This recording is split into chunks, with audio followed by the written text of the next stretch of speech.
Hi there, and welcome to Open Class. Wait a minute, you may be thinking at this moment, I clicked on this video because I want to see that first historic Open Class with Coach Michelle and Coach Alina. What's Daniel doing here? Well, I just want to take your attention for 1 second. Don't worry, you'll get to the Open Class in a second. I just want to say that if you have been thinking that 2022 is the year that'll make some changes in my life, maybe take a new, start a new career trajectory, become a sleep coach like Coach Alina, like Coach Michelle, like myself, well, guess what? There are 4 slots available for anyone who wants to become a sleep coach, and the program starts on February 15th. So if you are interested, then please head over to our website, click the link on top, and you'll see a few videos where I talk about the program. And if you're interested, you can set up a 15-minute call with me, and we can go from there. So I just wanted to share that with you real quickly. And now let's head over to this first historic Open Class. Hi everyone, I'm Michelle with the Sleep Coach School, and today we're back with another Open Class. And today I'm excited to be joined by Coach Alina. Hi Alina, how are you doing? I'm great. Thanks, Michelle, for having me. Yeah, thanks for coming. So we have a bunch of questions today that we're going to dive right into. So let's get started with our first question from the community. Sure. And our first question is from Andrew, and he says, hi there, love your YouTube channel. I'm new, but have had a great response to your wisdom regarding insomnia. A few months back, I had an anxiety or a burnout attack for the first time, and I couldn't sleep. So my doctor put me on a very low dose of meds to get some sleep, which worked wonders, and I got the sleep I needed. However, now I'm trying to wean off of the meds and have already halved one, but now I'm almost coming off of them, and I'm finding I'm not able to fall asleep. And if I do, I wake up almost within half an hour. I try to fall back asleep and I can't. So I get up and I watch a familiar movie, which works well, and I fall asleep for about 3 hours. Then wake, I put on another movie, and I get another hour or so from that. I really don't want to have to get up and watch a movie to be able to sleep. Would you have any advice to help me fall asleep without the aid of movies, or is this okay, as I really want to get off of my meds ASAP? Any information would be helpful. Thank you for sending in that question, Andrew. And first off, I just always want to start by saying that, nothing here is medical advice when it comes to medications. Please always reach out to your doctor for advice about which medication that maybe you would like to try, or also, of course, coming off of medications and how to do that safely. And so the first thing I just wanted to mention, Andrew, is that it is normal once we've been on a medication for our bodies to get a little bit accustomed to that medication, and for us even to really get used to the feeling of sedation that they provide at night. And so all of it, we get used to it, and we can kind of start to associate our sleep with that medication.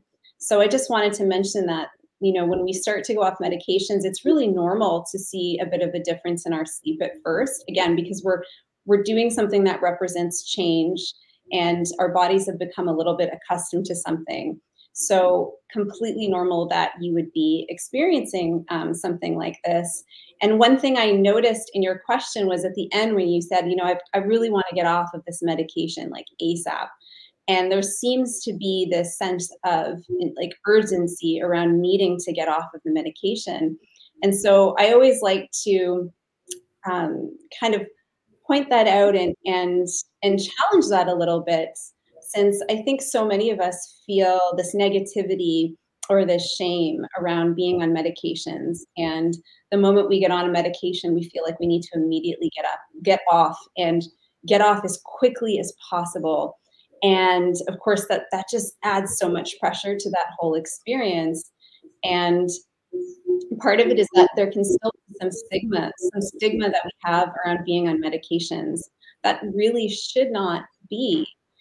And a lot of the times when we talk about medications, we talk about them in the context of, can we view this medication as something that you're doing for your own self-care out of self-love for yourself, as opposed to something that's really negative that you need to really get rid of very quickly.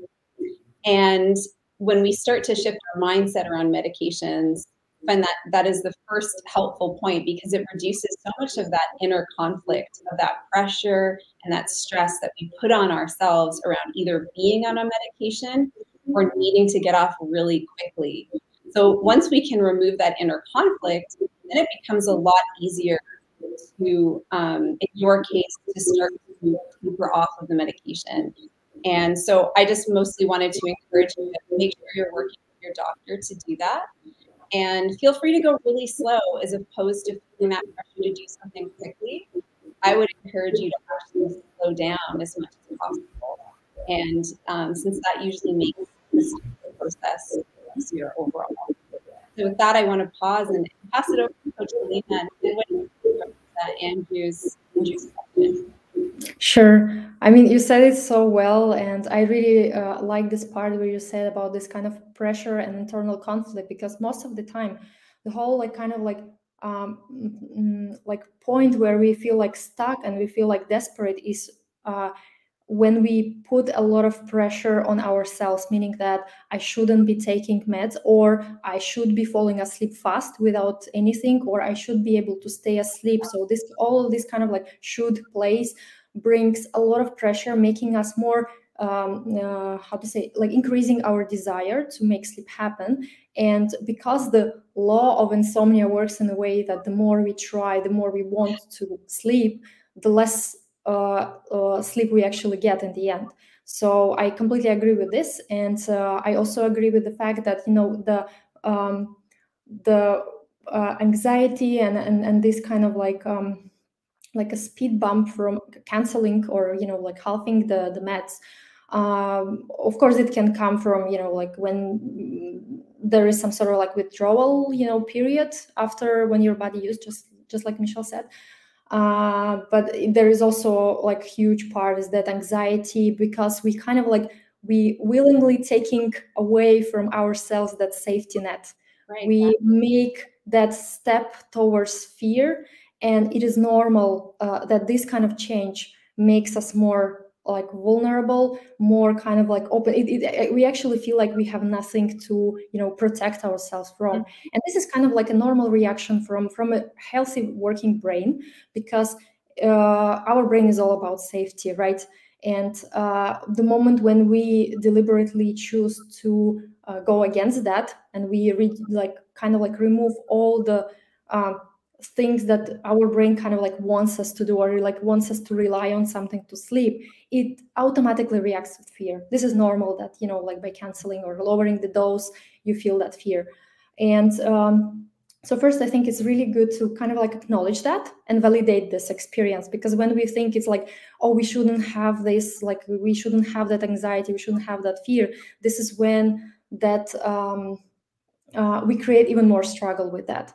But when we acknowledge this and see this kind of like automatic response for what it really is just an automatic kind of like reaction towards going into the unknown. We don't know how our life will be if we cancel this medication. We also don't know how our night will be if we stop watching the movie during the night, because because the movie also was kind of like in a way we kind of delegated the power to sleep to movie, and we kind of became reliant on it. But in reality, the thing that made Andrew sleep in the first place is actually his own body, and sleep is something that cannot be controlled, cannot be produced by any external things or anything that we can like do, think, or avoid doing. And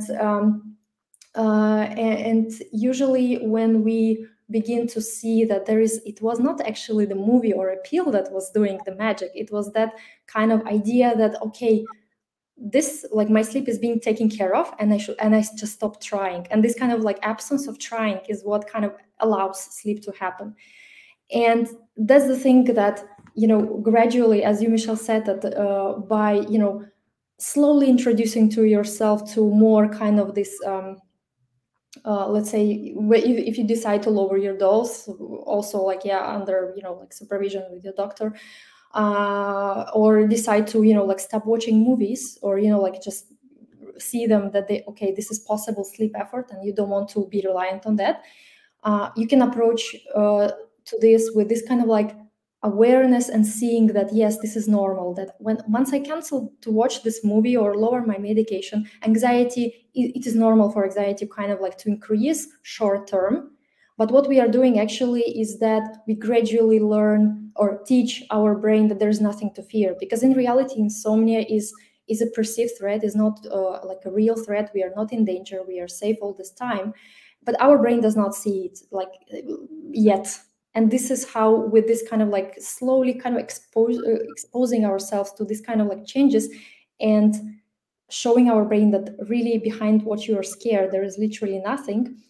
Gradually, the brain understands, okay, yeah, I'm really safe. And this is when the sleep naturally comes. And it comes always kind of by its own rules or on its own terms. We have no control over our sleep. So there is no kind of like, like there is no some sort of like quick fix or tip how to, initiate sleep in the first place, or actually like, or if you wake up later on to fall back asleep, there's no this kind of quick fix, because anything that we would do with intent to do that will turn into an effort, and this effort will actually make us more awake. So we need to actually keep showing our brain that there is nothing to be worried about, nothing to be scared. And the way that we kind of like being there in that situation, facing our thoughts, emotions, fears, and seeing them for what really are, is actually the path towards this kind of learning that we are safe. Mm-hmm. No, absolutely. And and all of this, Andrew, by the way, takes time. It's a process. And that's why I was mentioning, as a first step, as you're working with your doctor to taper off, I think it's great. The idea of going slowly with that process is great. And knowing that, just like Coach Alina was saying, that, as you're experiencing the anxiety and the fear come up, and showing your brain that it's actually okay, that there's nothing to be afraid of, that even that is going to take time as well. It's all a process. But with something like insomnia, the irony is that the long game ends up being the short game. And I think it's, again, sleep has so many paradoxes in it when we talk about sleep and insomnia. And that tends to be another one, is we tend to reach for the quick fixes first, and we go down that route because it's more appealing, of course, because we don't want to suffer any longer. But it tends to be the approach that we're talking about here, that Ali just discussed, that is really going to be the most helpful. But we need to allow some time to pass as we're doing it, since it's a process of really showing our brain that there's nothing to be afraid of.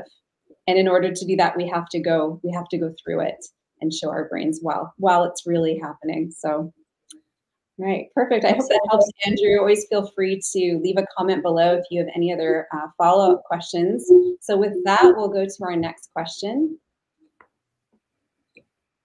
Our next question is from Ali.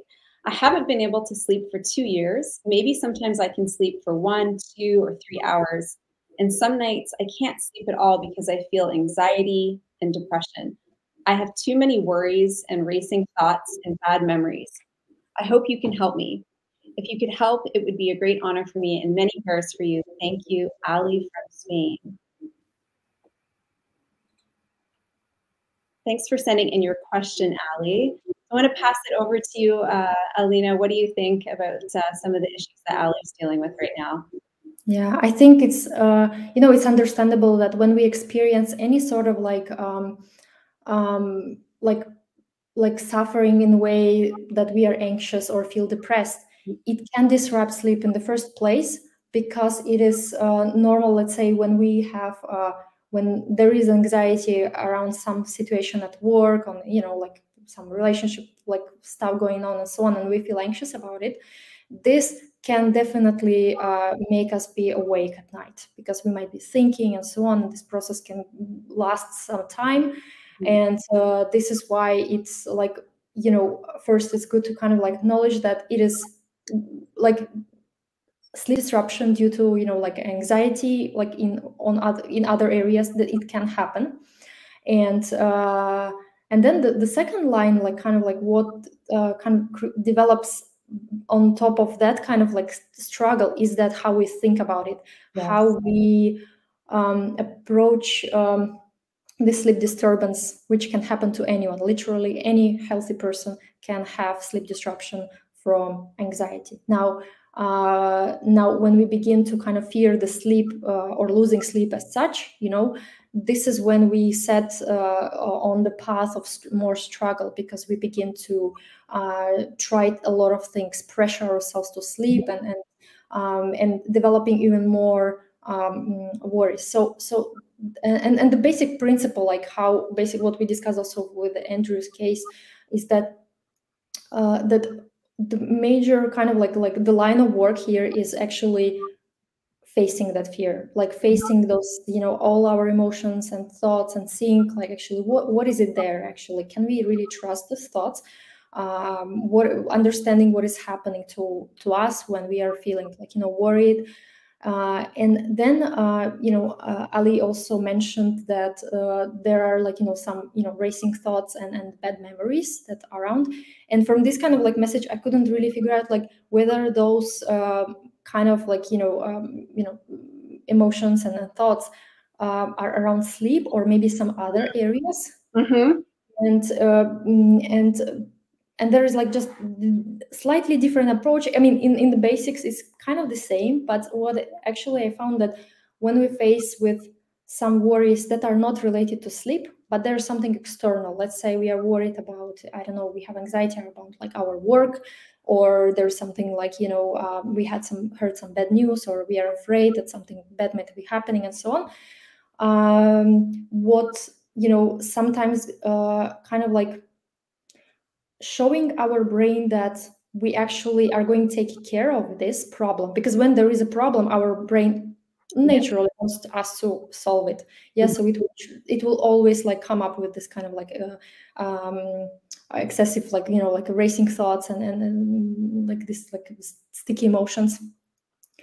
And when we show our brain that this worry that you are having, or this problem that you're having on your in your life is going to be taken care of, that's when the brain kind of like backs off, and then it's like kind of relaxes and allows you to allow sleep to happen, because it feels like, okay, this problem, I alarmed you, you heard my signal, and now I'm going to kind of leave you alone because I know that you're going to take care of.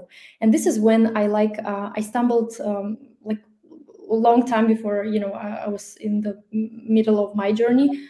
I found this way which is called like constructive worry methods. Yes, I did. Yes. I was going to talk about that too. Yeah, absolutely. Huge help. It is huge help because it's actually it can show our brain that we are going to do something to resolve this resolve this particular problem. So let's say if you're worried about like possible getting fired at work or something like this, then you can think about, okay, can this issue be somehow like resolved like right now, like completely in this moment, and what can I do for it? And you can just write it down or take a mental note of that. Okay, this is how I'm going to solve it, and just keep it that you have some sort of solution or idea how you can approach it. If let's say you don't know yet the solution to this problem, then you can also say, okay, I don't know yet the solution to this problem, but I can ask this, I can go to someone and ask for this. So this is also, you can like kind of like put it down on paper, in your thought. Or if you find like that you don't see any solution to this problem, you can say, okay, I don't have the solution to this problem, and I don't know really how to solve it, but maybe in the future I will have an opportunity to resolve this.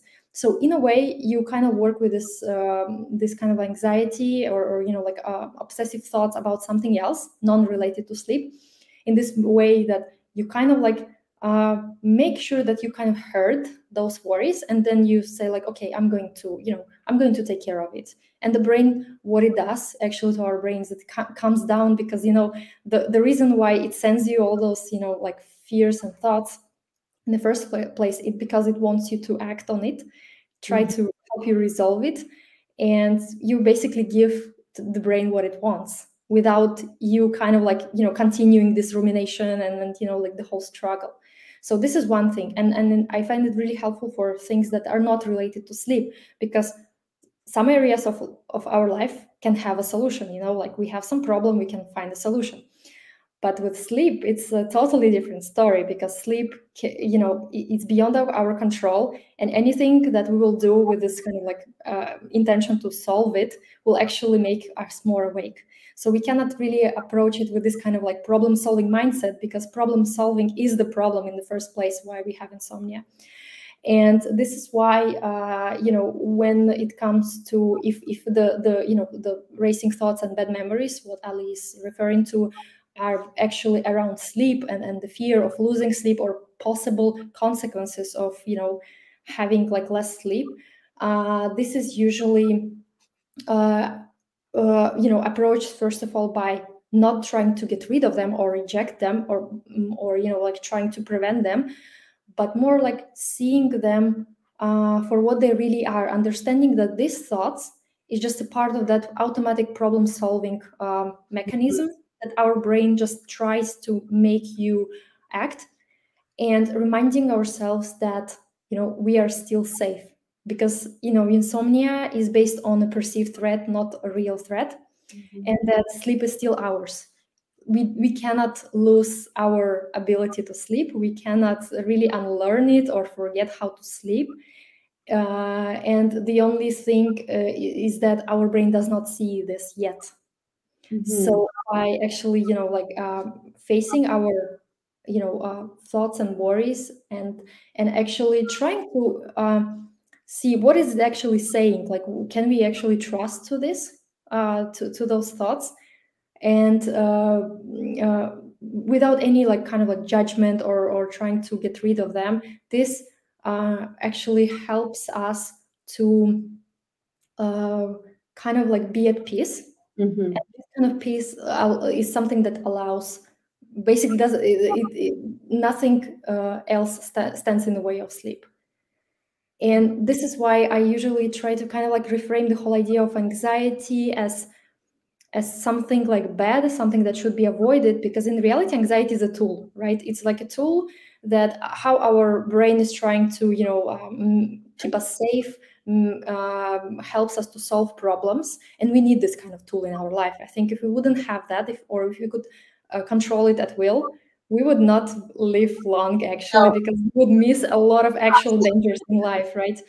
So the changing this kind of the whole way how we look at our, you know, emotions, primarily the unpleasant ones, you know, like this anxiety, fear, sadness, not looking at them as the enemy, as, you know, in itself, but actually it's just a tool, it's just a mean to tell that the brain now feels threatened, and then by kind of like seeing it as just a part of how our body works, our brain works, and being kind of kind to ourselves, because we cannot really, we cannot really stop those worries, those racing thoughts at will.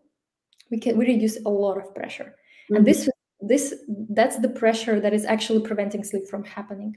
And when there's no pressure, sleep just comes on its own schedule, as it's, you know, as it would if you wouldn't have any problems with insomnia in general. So that's my general thoughts. I'm really curious how, you know, how would you, you know, look at this question? Very similarly, when you had brought up the constructive worry practice, I thought, oh yeah, I made a little note about that, because that was a practice that I stumbled on during my insomnia journey. And at the time, I would say at the time, but also for the majority of my life, even well before insomnia, I was somebody who had anxiety issues. I had a lot of ruminating, kind of racing thoughts. But during my anxiety years, I had a lot more of that, because my hyperarousal was so elevated all the time. My anxiety was really high about sleep, but about other issues as well, just really across the board. And I remember learning about that practice and really reaching for it. And it made so much sense to me, especially when I learned that our brains react to progress. So if we have something that we're stressed about, a problem, something of that nature, we don't even need to solve the problem. We need to create space for the worry that we have about the problem. And even that alone, just even creating space. But even if we add on a thought of, well, here's one thing I could do to lead myself in the direction where I hope to head, as opposed to the full solving, because sometimes you mentioned that's out of reach. We really don't know what to do. Yeah. The brain will even react to that one small step, and it will react to creating space for the worry itself. And so it was something I did a lot. I actually did this every single day for quite a long time, is start to do this. And my favorite time for doing a practice like this was typically sometime between after work, but well before sleep, well before going to bed, because I think the last thing we want to do is actively like start our constructive worry practice like right before bed. So I shifted mine, and that ended up being really helpful, not just to be able to create space for it. And like you had mentioned, Ali, you're listening to the brain signals that are coming forward. You're writing them down, which is really helpful to help yourself process them. And, you know, and there were certain problems where, great, I might be able to solve this problem, or I might be able to identify a step in the right direction. And it really would help the anxiety around that particular issue, whatever it was, decrease. And then the other thing that I found, I'm curious if you had this experience too, is I was usually doing this from, let's say, 5:30 to 5:45 or 6 o'clock, something like that, every single day. And eventually I without realizing it, was kind of almost training my brain to worry at that time of the day. And it was all this relief around all the other times of the day and at night, because my brain eventually knew this is the time that she's really going to listen, and she's really going to show up, and we're gonna have this like active practice. And so that was a nice like surprise or byproduct as well of doing it consistently at the same time. That was just the time that I got to actively worry, be with my worries, and it helps so much. So I'm curious, did you have a similar experience around some of that? Yeah, I mean, you know, I am a pretty messy person in a way that I find very hard time to stick to something like, you know, very regularly. And this is, and for me, like, it's slightly different because I wasn't actually even, you know, like, like for me personally, I wasn't actually writing it down. Let's say this, how I'm going to approach this, or whether, you know, if there's a solution. I was just taking a mental note. I was just like, okay. Okay. I usually didn't have that many worries at once. It's usually one particular thing or maximum two, which were kind of like keeping me, you know, like, okay, how about this and so on. So I usually could kind of like organize it in my head pretty quickly.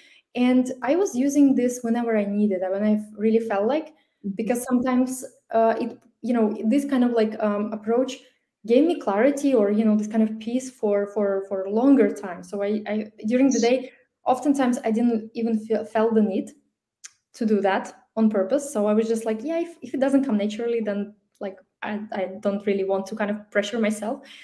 And usually, you know, I could always you know, if that kind of like, again, like this worry would pop up on my mind, like during the night again. So what I was just reminding myself, yes, I already thought about it. Remembering all the kind of like, okay, this is how I'm going to approach this kind of situation that's in. And usually what it did is that, you know, my brain's really kind of, I felt this kind of relief. Yeah, like it's being taken care of, and so on. And with that said, it doesn't really kind of like, it doesn't mean that you're going to fall asleep immediately, because as I said, right, this kind of approach, this constructive worry method, is not really good with sleep related thoughts, because sleep does not have actual, like, you know, like the actual solution, active solution. So it's like, you know, it gets tricky with sleep. But when there is something else on my mind, non-sleep related, then after, you know, kind of like doing this, kind of taking those mental notes on my worries, understanding them, okay, this is what I'm worried about, this is how I'm going to, like, tomorrow, this is what I can do, or maybe this is how, you know, this is what the situation is, that's the truth, that's how the reality of it, and, you know, maybe later it can change, you know. But the fact that I was willing to face it. And after that practice, I was still sticking to, you know, like I was not really, you know, expecting sleep to come or something, because this would be tricky. Because now if someone has insomnia but also has thoughts that are not related to sleep, what they might kind of like start using this kind of constructive worry method as a way to kind of like escape wakefulness and pressure to sleep. So once they kind of like done with this exercise, they might feel some relief in that area of worry that they have, not connected to sleep. But then they might still like, okay, I've done everything right, and now, so what now? And this is where it's good to remind ourselves that that that sleep is something that is inevitable for us. That's like 100%, and there is nothing what we can do right in this moment to make ourselves fall asleep, because sleep is passive. But we are going to be with ourselves, with our true feelings. Whatever happens during the night, that's okay. Everything is normal. Everything is allowed to be experienced. And just to see what happens with this kind of like mindset, you will see that how the expectation might be melting away, and then you feel like, okay, you're more kind of like, you feel more at peace with what is happening to you during the night. And this is like the actual place where this kind of magic that can happen, that you just fall asleep and you will not even remember when that happened or how it happened. So I like when you said everything is allowed, and that's a good reminder, I think, for everybody out there. Everything is allowed, because we so often will assign these are good things, these are bad things in terms of thoughts, feelings, experiences. But to come to a place where everything is allowed is really this is actually became like I would say one of the major directions of my coaching practice, because oftentimes people come to me, should I do this? Should I do that? I know I shouldn't be, having, nap during the day and so on, even though they really want to lie down. Makes sense. They're tired and so on. And this is what I say, like, you are allowed to do anything. Like, really, there is nothing you cannot do during this. And when I introduce them this idea, and oftentimes the person feels like relief. Really? I can actually go lie down during the day, or I don't have to, I don't really have to, do all the, like the long list of things. Whatever. But they think, oh, okay, I need to do this. I need to be frame wakefulness. I need to avoid time, and so on and so on. And sometimes it can also create pressure. Yeah, absolutely. And then when you tell them that, you're allowed to do literally anything, and they feel like really like taking like huge, pressure off of them. And this is usually, and then after the our session, or just writing down, they say like, this really gave me this peace of mind. And I didn't have so much struggle anymore. And this is what I think, like, allowing yourself things, that's a powerful one. Absolutely. And it's such a gift to be able to give people almost the permission of that in the context of insomnia too, because it's so opposed to the messaging they're used to hearing. And the standard CBT-I practices is like so kind of like directive, opposite. Opposite of that, and I find many people struggle with that part. Absolutely. So there you go, Ali, a bunch of different concepts to think about, and also two very different constructive worry practices, I think. And so that was really interesting. We both used it very differently, but effectively for ourselves. So I think it's always great to go back to this idea of, no matter what it is that you're trying out or practicing, try it out in your own way and see what works best for you, because we're all so different. So it's a good reminder of that. Yeah. With that, let's go to our next question here. Our next question is from Maja, and she says, I've been struggling with insomnia the past 3 months, with sleep onset being my biggest problem. I made some initial progress after first finding the channel, but I've sort of been stuck at the same place of still struggling a lot, but no more totally sleepless nights for the most part for the past 2 or so months. My question is, sometimes I feel like I've made this insomnia recovery almost into some sort of personal project of mine, which is just feeding the obsession, and sometimes I don't think it is helpful. It's definitely starting to become a part of my identity or a special interest, and even on nights when I don't feel particularly anxious about sleep, I struggle with hyper-awareness because of curiosity and studying how my body reacts. I'm not sure how to get out of this mindset. I've had phases when I stopped researching sleep or watching these videos less to sort of detox, but in my mind, I'm still very focused on it, and I don't think it's helping me in my recovery. Maya, thank you for sending this in. This is a really, really great question, because I do think a lot of people experience this to some degree along the way.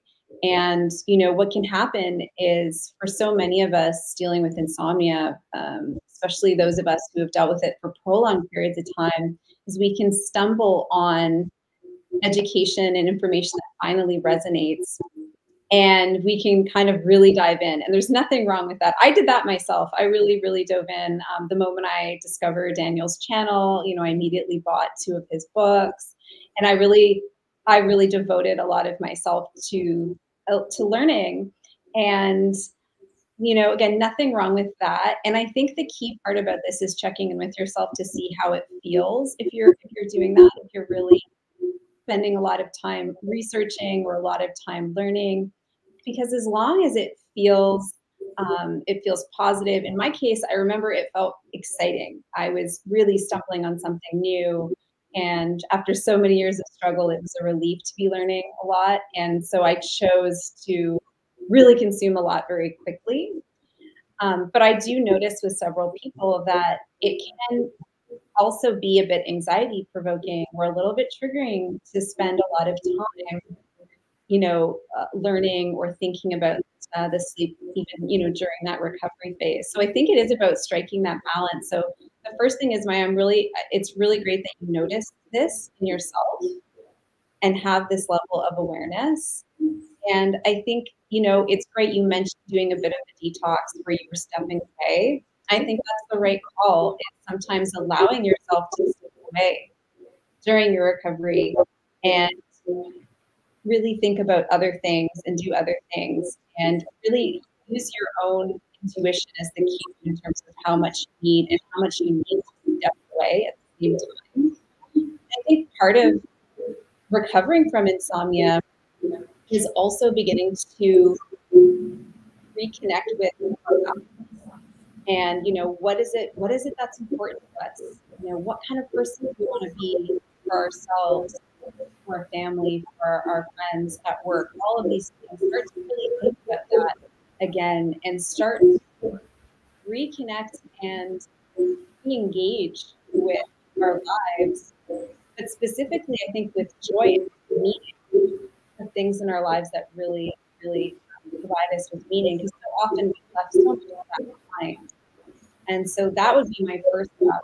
If you could start to reconnect with your values, start to engage with things that are really meaningful for you, and at the same time, continue to detox a little bit when you need it, and re-engage when you feel like it feels positive and more like learning and more like excitement, and continue to let your intuition guide which direction you go in. What do you think, Ali?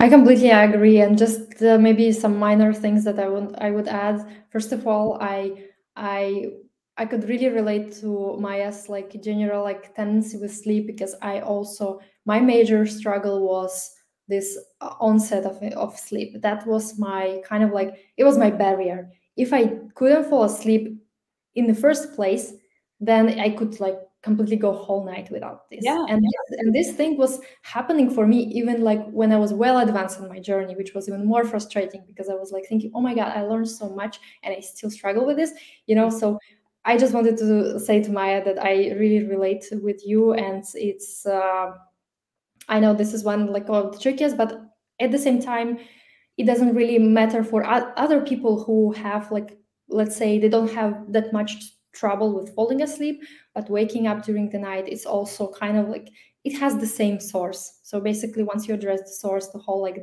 the manifestation of our fear also kind of resolves. So I just wanted to address this part. And I also really like how Maja actually acknowledged the whole what is actually happening with how sometimes she begins to associate herself with sleep and building the sleep or insomnia identity, which is really helpful to see this kind of patterns in yourself, because when things go kind of unnoticed or unstudied in yourself, oftentimes we cannot even see where we are actually where we stumble upon, well, where is this kind of like pressure or whatever like point or hidden like sleep effort or something like this. So I really like when how Maja, like the way that she understands, okay, this is what is happening to me. This is really helpful. And now I really agree with what you, Michelle, said, that when we begin to kind of like feel that it's too much, like I really don't enjoy consuming more information, it doesn't make me feel good. I kind of like believe that this is what you actually need in this moment, because your body is saying, okay, I'm done, I'm enough with this, and this is usually very good point to actually maybe really disconnect from the whole topic of sleep, and maybe like start like seeing what else makes sense to you in this moment, where you can kind of like invest your energy, or like where areas, like what are the areas that you can focus on. And about this kind of focusing on the sleep, because like I think what she also mentioned, that there is some sort of like, there's no particular like anxiety, but there is some sort of this curiosity. Yes.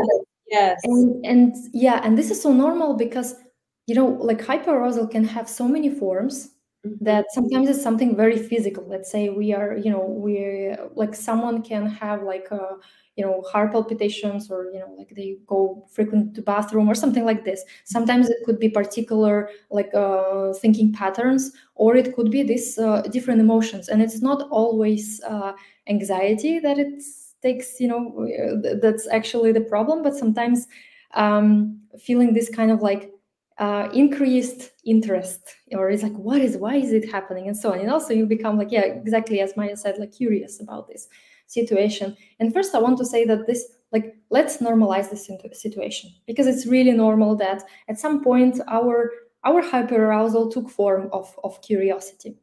And this is really helpful to see that our like hyperarousal being primarily some sort of like emotion,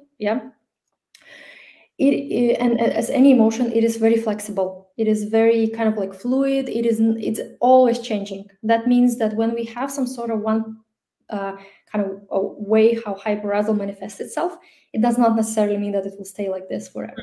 Because sometimes, sometimes we begin to like shift on our journey, and then we notice that there is some another hyperarousal symptom that we particularly don't like, and then the previous hyperarousal kind of like we stop even caring about it, and it stopped actually occurring. And the reason for that is because we kind of like stopped looking at this hyperarousal manifestation or symptom as something abnormal, something unusual, something that should not be here.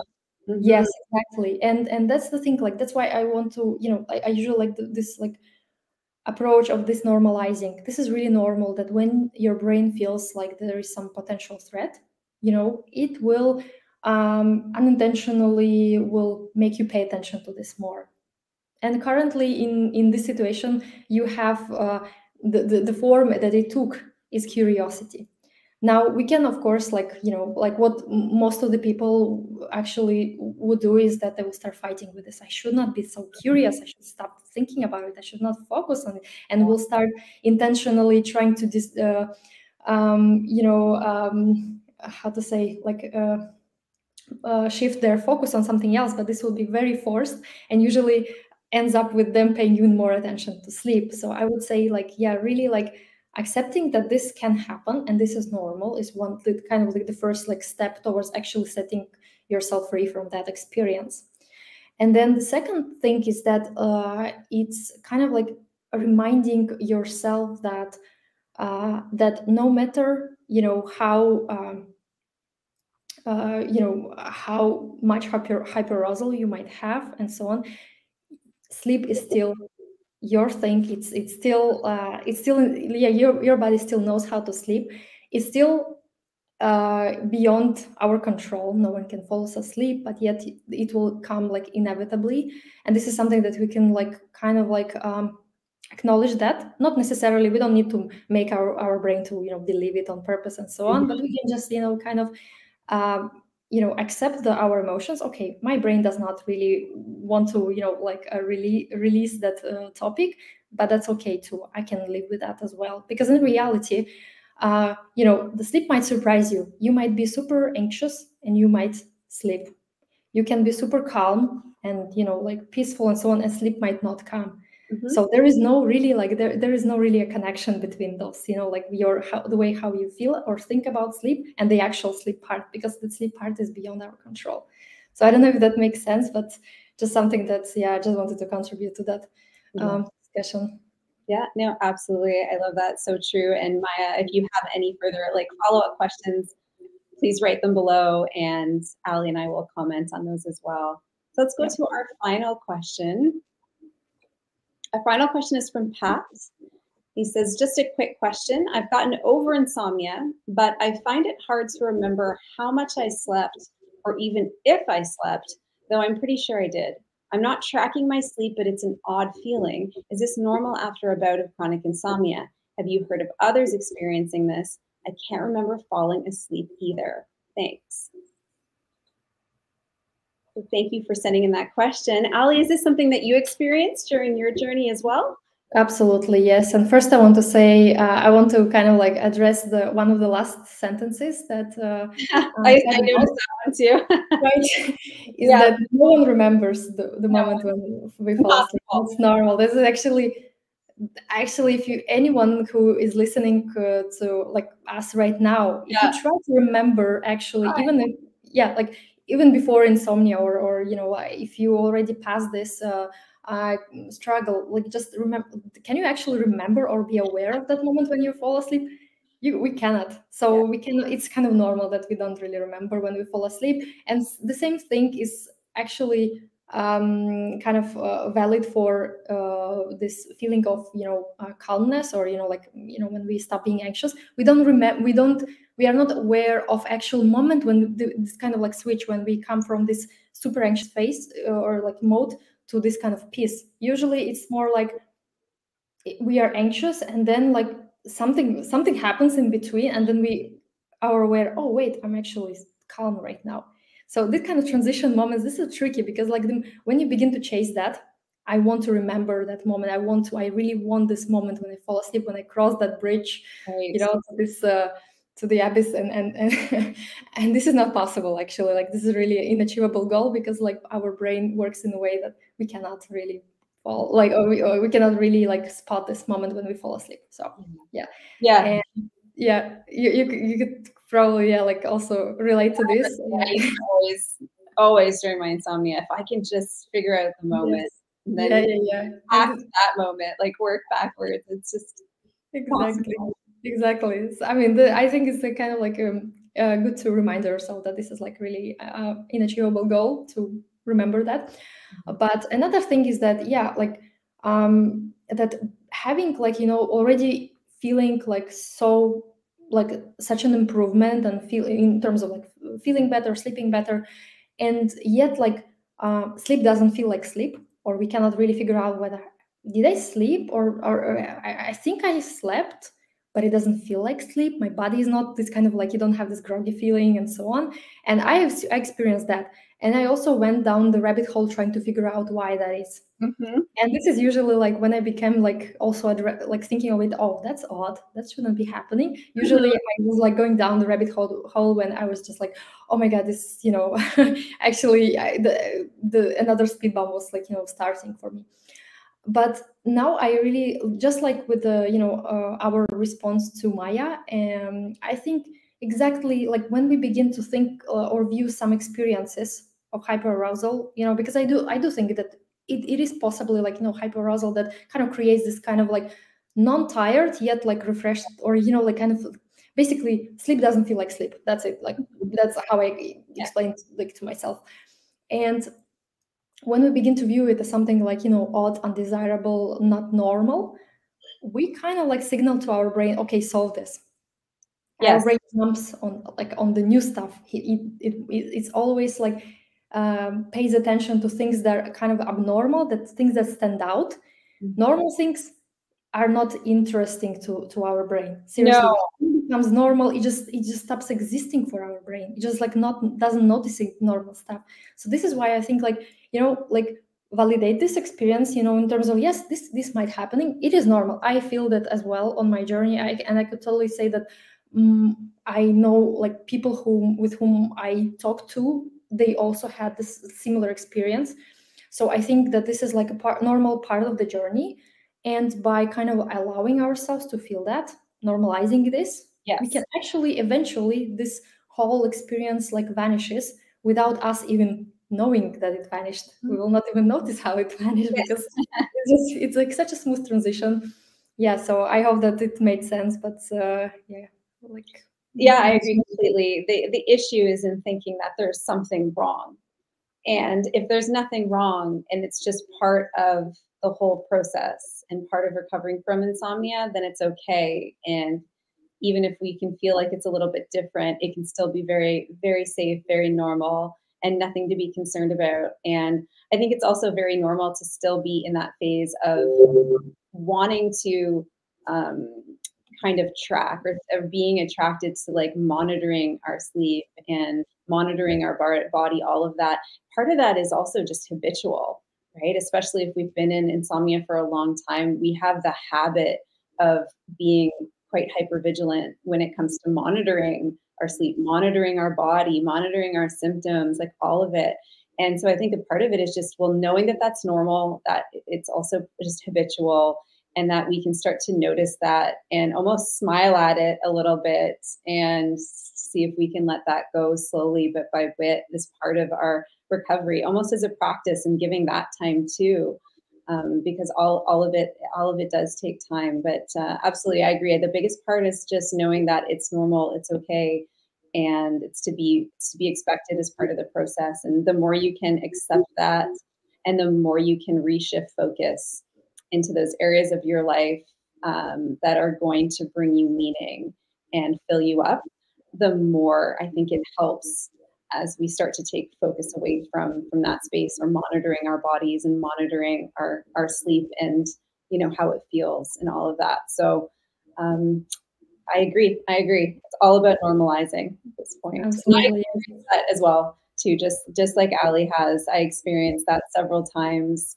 And I also found it helpful to reframe that experience for myself as well. So if I would, you know, get up in the morning and feel this strange feeling of, I'm not really sure if I slept, that felt really strange.